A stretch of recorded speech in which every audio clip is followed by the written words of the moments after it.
말씀은 시편 34편 4절 말씀입니다. 시편 34편 4절 말씀입니다. 구약 성경 825쪽입니다. 시편 34편 4절 말씀입니다. 제가 읽습니다. 내가 여호와께 간구하매 내게 응답하시고 내 모든 두려움에서 나를 건지셨도다. 아멘. 인사했으면 좋겠습니다. 벌써 6월달입니다. 시간이 빨리 흘러갑니다. 시간을 잘 사용하시기를 바랍니다. 이렇게 인사하기를 바랍니다.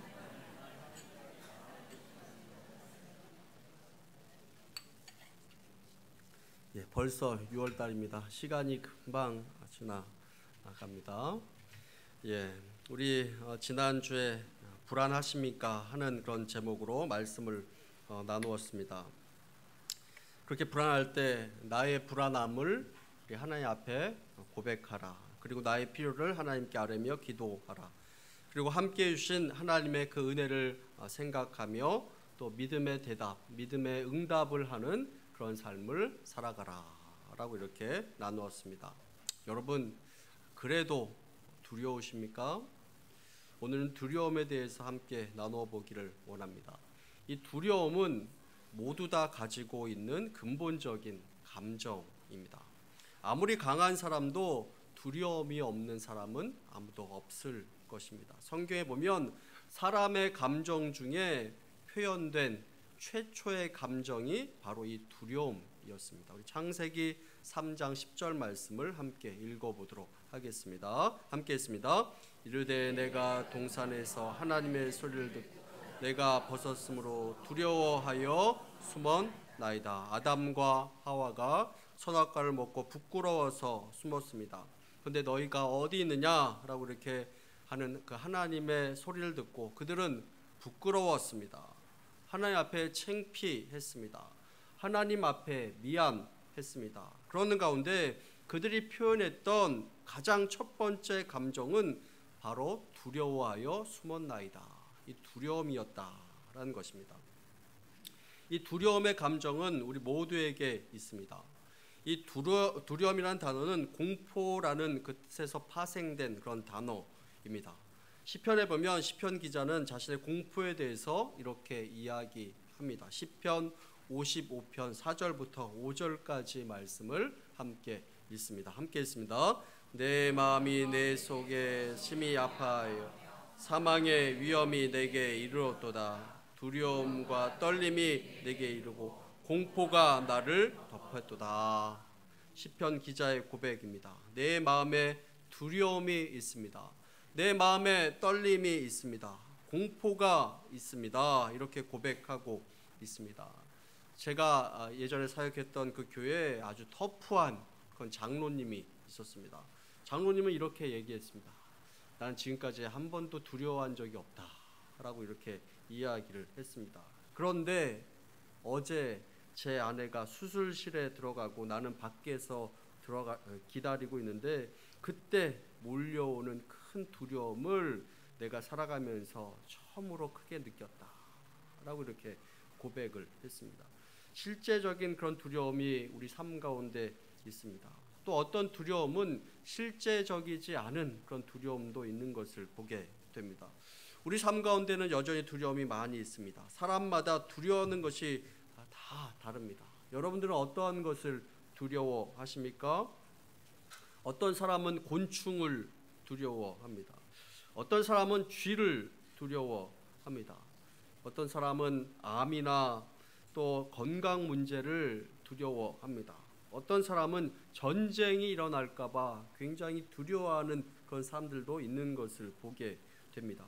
이처럼 두려워하는 것이 각각 다 다릅니다. 두려워하는 것이 또 얼마나 여러분들 많이 있습니까? 불안은 막연히 불안한 것입니다. 이유를 정확하게 알 수 없습니다. 그런데 두려움은 뭔가 구체적인 것들 향해서 갖는 그 두려움, 그것을 이야기합니다. 사람은 선천적으로 태어나면서부터 갖는 그 두려움이 두 가지 있다라고 이렇게 이야기합니다. 아기 때부터 자동적으로 가르쳐 주지 않아도 갖는 그 두려움, 그것이 두 가지 있다라고 이렇게 이야기합니다.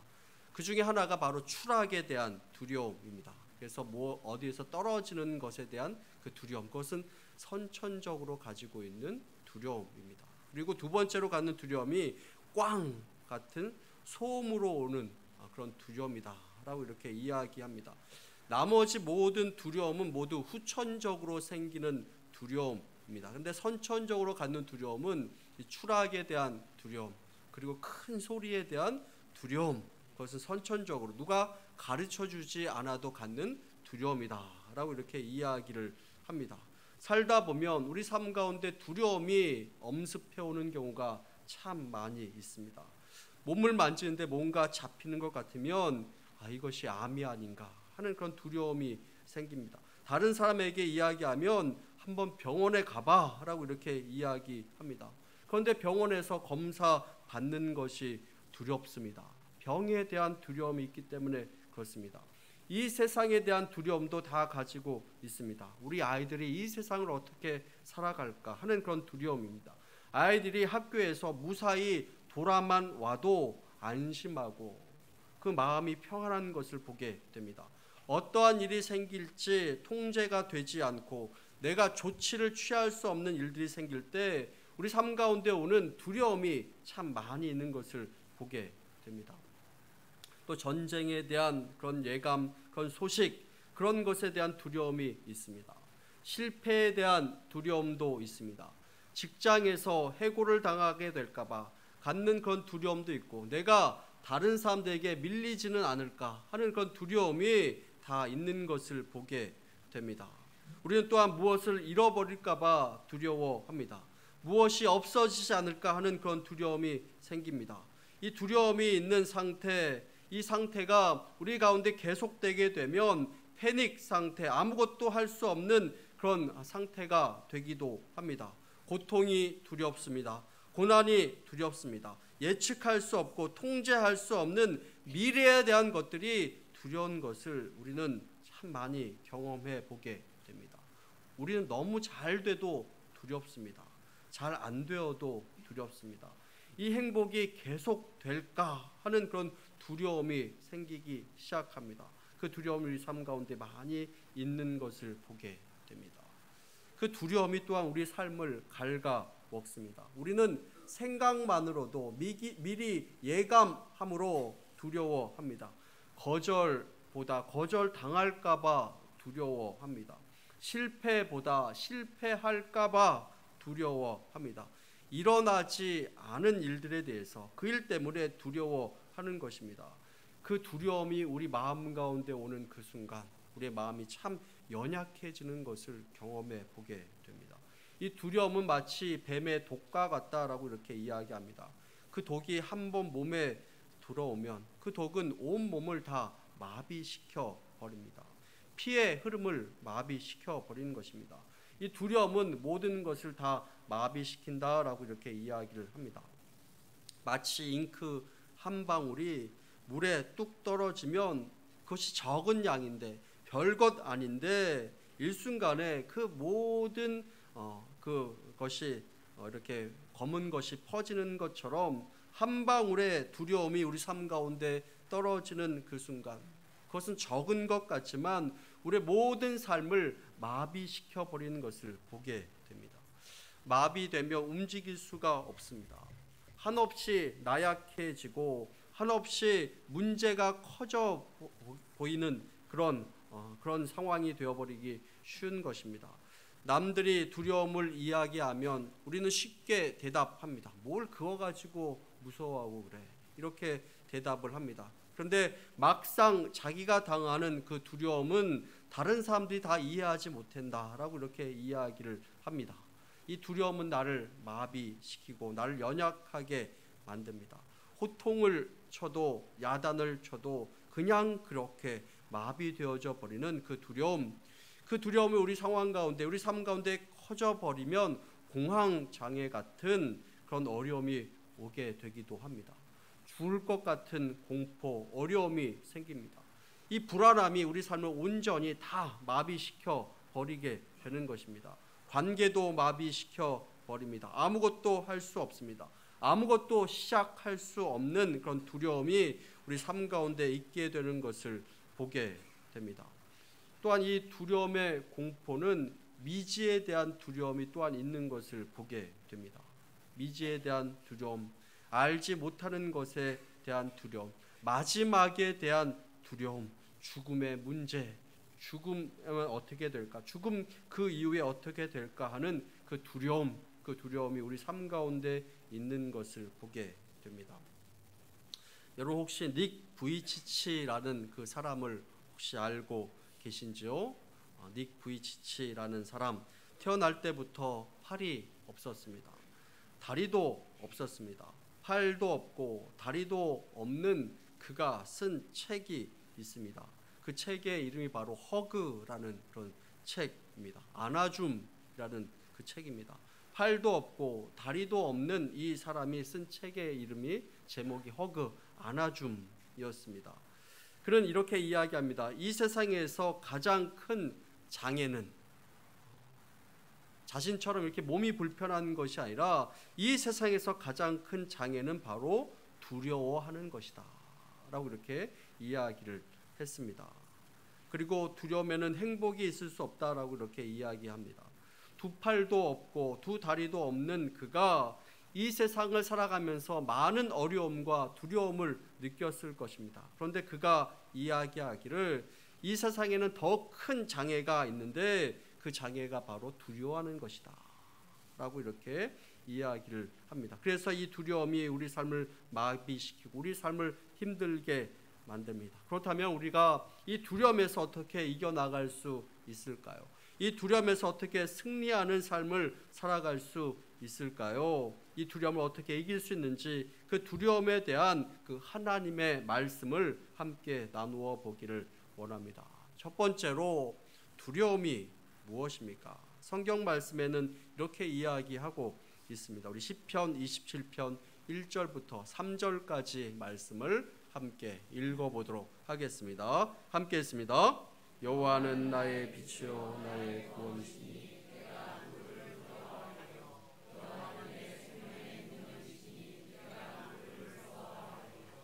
악인들이 내 살을 먹으려고 내게 왔으나 나의 대적들 나의 원수들인 그를 실족하여 넘어졌다.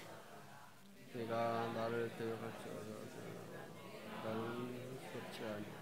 전쟁이라 나를 치료할지라도 나는 여전히 태어나리로다. 아멘.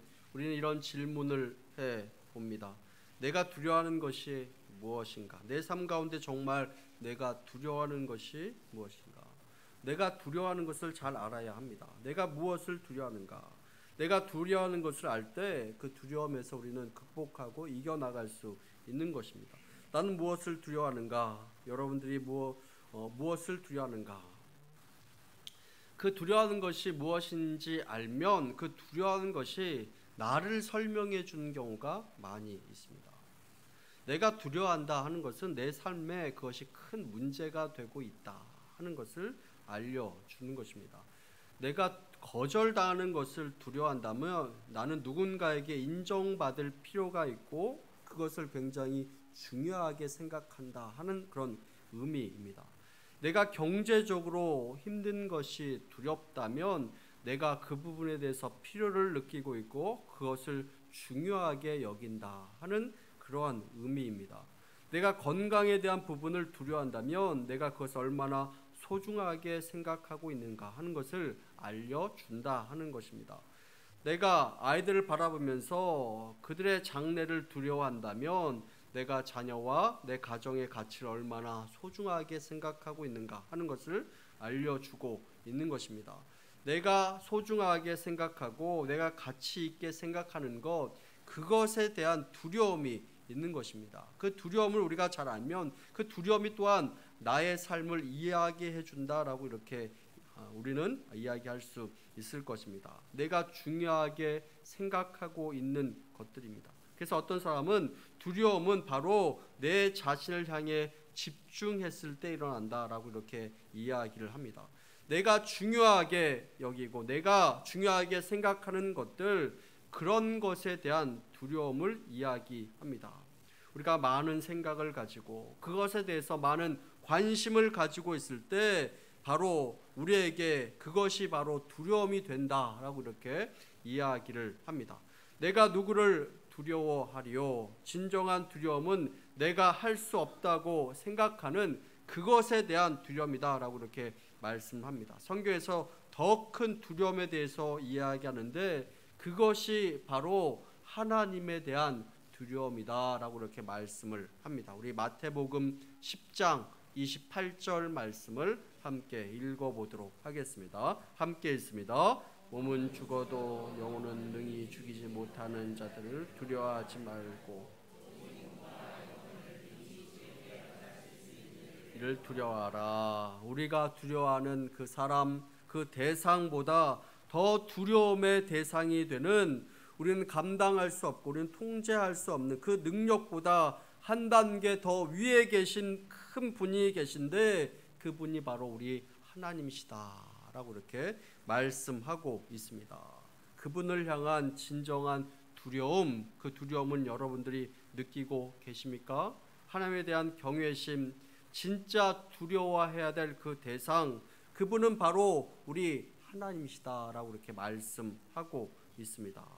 그리고 내가 가지고 있는 그 두려움보다 더 큰 두려움의 대상이신 그 하나님을 성경에서는 이야기하고 그 하나님을 의지하라라고 이렇게 말씀하고 있습니다. 우리 잠언 29장 25절 말씀을 함께 읽습니다. 사람을 두려워하면 올무에 걸리게 되거니와 여호와를 의지하는 자는 안전하리라. 내 두려움보다 더 크신 분, 그분을 두려워하라. 또한 그분을 의지하라 라고 이렇게 말씀을 하고 있습니다. 우리의 인생을 다스리시고 우리의 모든 것을 창조하시고 움직이시고 또 모든 것을 주관하시는 그 하나님을 두려워하고 경외하라 라고 이렇게 말씀하고 있습니다. 우리 디모데후서 1장 7절 말씀 함께 읽어봅니다. 하나님이 우리에게 주신 것은 두려워하는 마음이 아니요 오직 능력과 사랑과 절제하는 마음이니. 성경은 너가 무엇을 두려워하느냐? 하나님께서 우리에게 주신 마음은 두려워하는 마음이 아니고 하나님께서 우리에게 하나님을 의지할 때 주시는 그것은 바로 능력이고 사랑이고 절제하는 그 마음이다 라고 이렇게 말씀하고 있습니다. 두 번째로 두려움에 대해서 말씀에서 우리에게 주시는 그 메시지가 있다면 그것이 무엇이겠습니까? 두 번째로 두려워하지 말라라고 이렇게 말씀을 하고 있습니다. 마가복음 4장에 보면 예수님께서 배 위에서 주무시는 그런 장면이 나옵니다. 제자들과 함께 그 바다를 건너가고 있는데 큰 풍랑이 일어났습니다. 제자들이 깜짝 놀라서 다 일어났습니다. 그런데 그 제자들의 대부분은 어부들이었습니다. 웬만한 풍랑은 다 견딜 수 있는, 다 겪어봤던 그런 어부들이었습니다. 그런데 그들이 두려워하며 이제 예수님 앞에 어쩌할 줄을 모르며 그 예수님을 깨우게 되는 그 장면이 나오게 되는 것을 보게 됩니다. 그때 예수님께서 일어나셨습니다. 일어나셔서 제일 먼저 하신 말씀이 무엇이냐면 두려워하지 말라. 왜 두려워하느냐라고 이렇게 말씀합니다. 너희는 나를 믿으라. 두려워하지 말라라고 이렇게 말씀하고 있는 것을 보게 됩니다. 두려움 가운데 또한 믿음에 대해서 말씀하고 있습니다. 두려움을 이기는 것, 두려움을 없애는 것, 그것이 바로 이 믿음임을 말씀하고 있고 두려워하지 말고 믿음을 가지라라고 이렇게 말씀하고 있습니다. 성경에 보면 두려워하지 말라라는 그 말이 365번 나온다라고 이렇게 합니다. 그래서 어떤 분은 이야기합니다. 하나님께서 매일매일 두려워하지 말라라는 그 하나님의 뜻으로 성경 말씀에 두려워하지 말라라는 그 말을 365번 하셨다라고 이렇게 이야기합니다. 어떤 분은 성경에서 나오는 그 명령을 연구하였더니 성경에서 나오는 가장 많은 명령은 사랑하라 라는 그런 명령이 아니라 성경에서 가장 많이 나오는 명령은 바로 두려워하지 말라라는 그런 명령이라는 것입니다. 그리고 그 다음에 나오는 가장 많은 명령이 하나님과 내 이웃을 사랑하라 하는 그 명령이었다라는 것입니다. 그런데 그 숫자에서 큰 차이가 난다. 주님께서 가장 많이 한 그 명령이 있는데 그것이 바로 두려워하지 말라 하는 그 명령이었다 하는 것입니다. 하나님께서는 우리가 얼마나 많은 두려움 가운데 살고 있는가 하는 것을 알고 계셨기에 우리에게 두려워하지 말라라고 이렇게 말씀하시고 나를 믿으라라고 이렇게 말씀하십니다. 우리 마태복음 10장 30절부터 31절까지 말씀을 읽어보도록 하겠습니다. 함께 했습니다. 너희에게는 머리털까지 다 세신 바 되었나 너희는 많은 참새보다 귀하니라. 아멘. 성경에서 말씀합니다. 내가 누구인가? 나는 하나님이다. 나는 너희의 머리털까지 세는 바 되는 너희의 하나님이다. 너희는 두려워하지 말라라고 이렇게 말씀합니다. 두려워하지 말아야 될 이유가 무엇입니까? 너와 함께하는 그 하나님이 바로 전능하신 전지하신 하나님이기 때문에 두려워하지 말라라고 이렇게 말씀합니다. 말씀을 보니 너희의 머리털까지 세신 바 되었다라고 이렇게 이야기합니다. 저는 이 내용을 읽으면서 단순히 우리의 머리털의 그 숫자를 다 알고 계신 우리 하나님이신가 하는 그런 생각을 했습니다. 그런데 이 내용을 영어 성경에 보면 이렇게 표현을 하고 있습니다. 우리 하나님께서 우리의 머리털의 숫자를 아실 뿐만이 아니라 우리 머리털에 번호를 붙이시면서 그 번호까지 다 알고 계신다. 머리털이 난 그 순서까지 다 알고 계시고 그 머리털 하나하나에 번호를 붙이셔서 그 번호까지 다 알고 계신다. 그래서 우리가 머리를 감다가 머리가 빠지거나 그러면 하나님께서 1060번의 머리가 빠졌다, 5000번째 머리가 빠졌다 하는 것까지 다 알고 계시는 분이 바로 우리 하나님이시다. 하나님께서 머리털에 번호를 다 붙이실 정도로 우리 모든 것을 다 알고 계시는 분이 바로 우리 하나님이심을 말씀하고 있습니다. 그래서 누가복음 8장 50절 말씀에 이렇게 이야기합니다. 함께 있습니다. 예수께서 들으시고 이르시되 두려워하지 말고 믿기만 하라. 그리하면 딸이 구원을 얻으리라 하고 두려워 말라 믿으라 라고 이렇게 말씀합니다. 신명기 3장 22절 말씀을 읽어보겠습니다. 함께 있습니다. 너희는 그들을 두려워하지 말라. 너희의 하나님 여호와께서 친히 너희를 위하여 싸우시리라 하였노라. 시편 121편 5절부터 6절까지 말씀도 있습니다. 함께 있습니다. 여호와는 너를 지키시는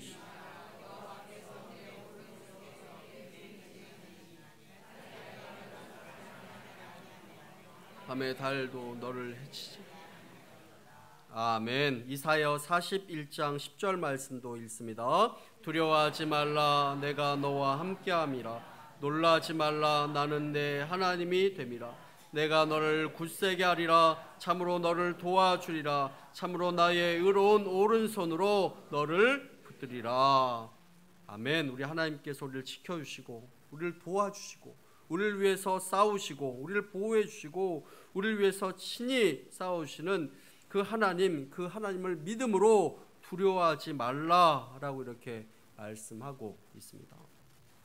그래서 어떤 사람은 이렇게 이야기합니다. 두려움은 마치 모기와 같다라고 이렇게 이야기합니다. 여러분, 모기가 이렇게 날아다니다가 우리 몸에 딱 앉으면 여러분 어떻게 합니까? 그것을 모기가 잘 있나 하면서 관찰하는 분이 있나요? 모기가 앉으면 어떻게 해야 됩니까? 바로 때려서 잡아야죠. 딱 때려가지고 잡아야 되지 않습니까? 두려움도 이와 마찬가지다라는 것입니다. 두려움은 때려 잡아야 하는 것이, 관찰하는 것이 아니라 두려움이 오는 순간 그것을 바로 때려 잡아야 하는 것입니다. 우리 한번 옆에 있는 사람들에게 이렇게 얘기했으면 좋겠어요. 두려움을 때려 잡읍시다. 뭐 이렇게. 두려움이 오면 무엇으로 그것을 내쫓고 때려잡아야 되겠습니까? 바로 믿음으로 그것을 내어쫓고 때려잡아야 되는 것입니다. 주님께서 두려워하지 말라, 믿기만 하라 라고 이렇게 말씀을 합니다. 두려워하지 말라, 나이니라, 내가 너의 하나님이 되니 두려워하지 말고 믿으라 라고 이렇게 말씀하고 있습니다. 세 번째로 두려움에 대해서 말씀에서 우리에게 주는 메시지가 있다면 두려움을 쫓아내라 라고 이렇게 말씀하고 있습니다. 우리 요한일서 4장 18절 말씀을 함께 읽도록 하겠습니다. 함께 읽습니다. 사랑 안에 두려움이 없고 온전한 사랑이 두려움을 내어 두려움에는 형벌이 있습니다. 두려워하는 자는 사랑 안에서 온전히 이루지 못하였느니라. 아멘. 성경은 우리에게 말씀을 합니다. 내가 무엇을 두려워하는지 알고 계신 더 크신 그 하나님을 두려워하고 의지함으로 믿음으로 또한 두려워하지 말라라고 이렇게 말씀을 하고 있고, 그래도 오는 그 두려움이 있다면 성경에서는 사랑으로 내어 쫓으라라고 이렇게 말씀을 하고 있습니다. 온전한 사랑에는 두려움이 없나니라고 이렇게 말씀을 하고 있습니다. 여러분, 사랑은 두려움을 이겨냅니다. 우리 주님께서도 십자가에 달리기 전에 우리가 느끼는 그 두려움을 다 느끼셨습니다. 그래서 겟세마네 동산에서 기도할 때 그 땀방울이 핏방울이 될 정도로 기도하셨습니다. 그래서 예수님께서 가능하다면 이 십자가에 달린 것을 피하게 해 주옵소서 라고 이렇게 간구했습니다. 그리고 사랑으로 그 두려움을 이겨나가고 있는 것을 보게 됩니다. 우리 사람을 사랑하심으로 말미암아 그 오는 두려움을 이겨나가고 십자가의 길을 걸어가시고 있는 것을 보게 됩니다. 온전한 사랑은 두려움을 내어 쫓는 것입니다. 우리가 위험을 감수하고 위험 가운데 두려움 없이 뛰어드는 그 이유가 무엇입니까? 그것은 바로 사랑 때문에 그렇습니다. 우리 아이가 어려움이 있을 때, 힘든 상황이 있을 때 우리가 두려움 가운데 있을지라도 그 상황에 뛰어드는 그 이유가 무엇입니까? 바로 사랑 때문에 그런 것입니다. 여러분, 아이들을 키우다가 어렸을 때 수영장에 가면 그 아이가 수영을 못해도 아빠가 옆에 있으면 아빠가 그냥 뛰어들어라고 이렇게 이야기하면 두려워하지 않고 뛰어내리는 것을 보게 됩니다. 두려워하지 않고 달려오면서 막 이렇게 뛰어듭니다. 그러니까 아빠는 자녀를 보호해주고 자녀를 받아주는 것입니다. 그 사랑 안에는 두려움이 없는 것입니다. 두려움이 생기는 이유는 그 사랑이 흔들릴 때 두려움이 오게 되는 것입니다.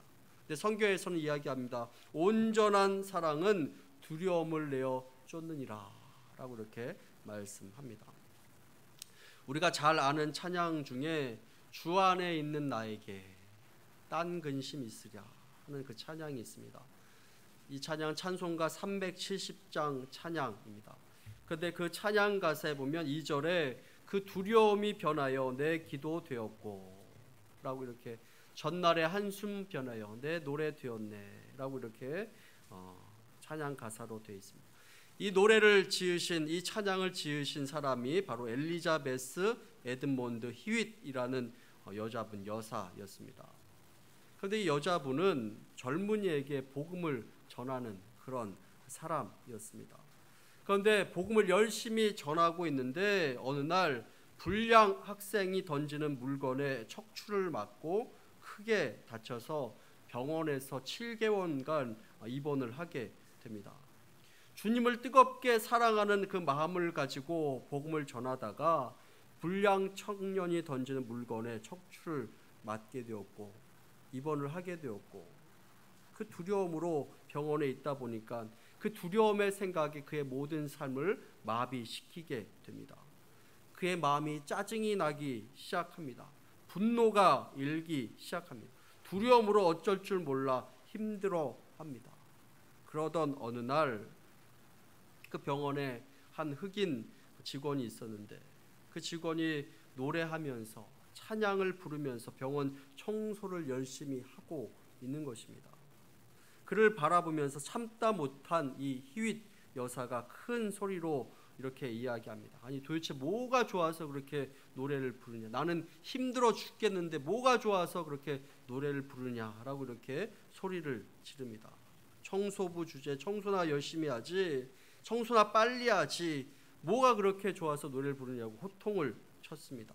그랬더니 이 청소부 여자가 이 히윗 여사에게 이렇게 이야기를 했습니다. 저는 참 행복합니다. 왜냐하면 저는 예수님을 믿기 때문에 행복합니다. 예수님은 나를 어떤 상황에서도, 고난 가운데서도, 어려움 가운데서도 그것을 찬송으로 바꿀 수 있는 힘을 주십니다. 그러니 즐거울 수밖에요. 그러면서 이런 이야기를 합니다. 아주머니도 예수님을 한번 믿어보세요 라고 이렇게 이야기했다고 합니다. 아니 예수님을 전하다가 얻어맞아서 병원에 있는 그녀에게 이렇게 이야기합니다. 아주머니도 예수님 한번 믿어보세요. 이 말을 들은 그녀는 큰 충격에 빠지게 됩니다. 그리고 그가 거기서 크게 회개하고 찬송시를 적었는데 그 찬송시가 바로 주 안에 있는 나에게 딴 근심 있으랴 하는 찬송가 370장입니다. 십자가 밑에 나아가 내 짐을 풀었네. 그 두려움이 변하여 내 기도 되었고 전날의 한숨 변하여 내 노래 되었네. 주님을 찬송하면서 할렐루야. 내 앞길 멀고 험해도 나 주님만 따라가리. 두려움, 사랑은 두려움을 내어 쫓습니다. 믿음은 모기와 같은 것입니다. 두려움은 모기와 같은 것입니다. 믿음으로 이 두려움을 잡기를 바랍니다. 그리고 우리가 가지고 있는 그 어떤 두려움보다 더 크신 그 하나님 앞에 내가 누구를 두려워하리요 하는 그런 고백이 있게 되기를 간절히 원합니다. 오늘 우리에게 그 크신 하나님과 함께함으로 우리 안에 있는 모든 두려움을 이기게 되는 역사가 넘치게 되기를 간절히 축원합니다. 우리 함께 찬양하기 원합니다. 우리 찬송가 370장 주 안에 있는 나에게 딴 근심 있으랴.